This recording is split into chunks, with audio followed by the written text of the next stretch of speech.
So yo, what's up guys? Welcome back!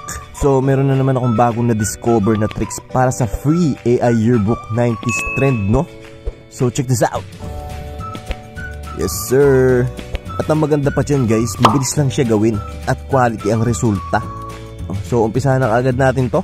So first step, open kayo ng Instagram app kasi magdo-download tayo ng mga photos. Then search nyo dito AI Yearbook 90s. Yan. Then dito, pili kayo ng model o picture na gusto nyong gamitin para sa AI yearbook nyo. Yan, mas maganda guys kung yung pipiliin yung model yung kahugis na mukha nyo, no? Para kayong kayo talaga. Yan, kunyari may napili na kayo. Screenshot nyo lang yung napili nyo. Then crop nyo katulad nito.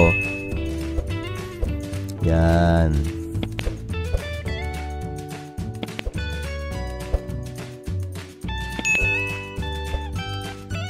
Yan, pag marami na kayo nakuha, exit na tayo dito sa Instagram. Then next, mag-open naman kayo ng Google Chrome. Then dito sa address bar, type nyo to vidnos.com/face-swap.html.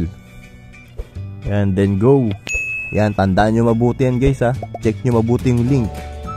Yan, pag andito na kayo, makikita nyo tong 1, 2, and 3. Yan, dito sa 1, tap nyo tong upload photo. Then, ang piliin nyo dito yung kinuha natin from Instagram. Ayan, kunyari, ito. And then, tap done. Next, dito naman sa 2, tap upload photo. Then, ang piliin nyo naman dito is yung picture nyo o yung selfie nyo. Ayan, kunyari, ako si Catherine.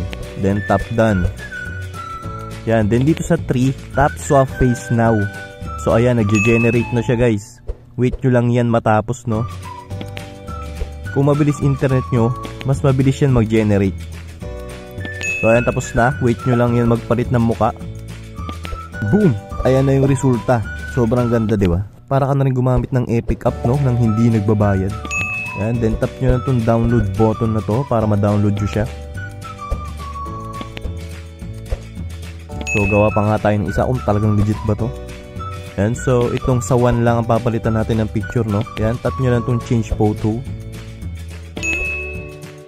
Then tap swap face now again.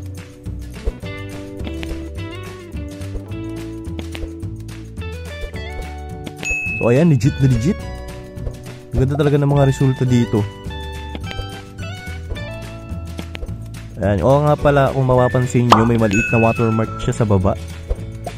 I-crop na lang natin yan mamaya, no, para mawala. Ayan, so ganun lang guys, no, repeat the process lang.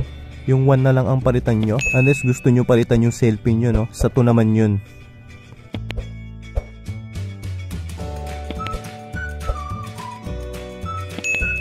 Check nga natin sa gallery.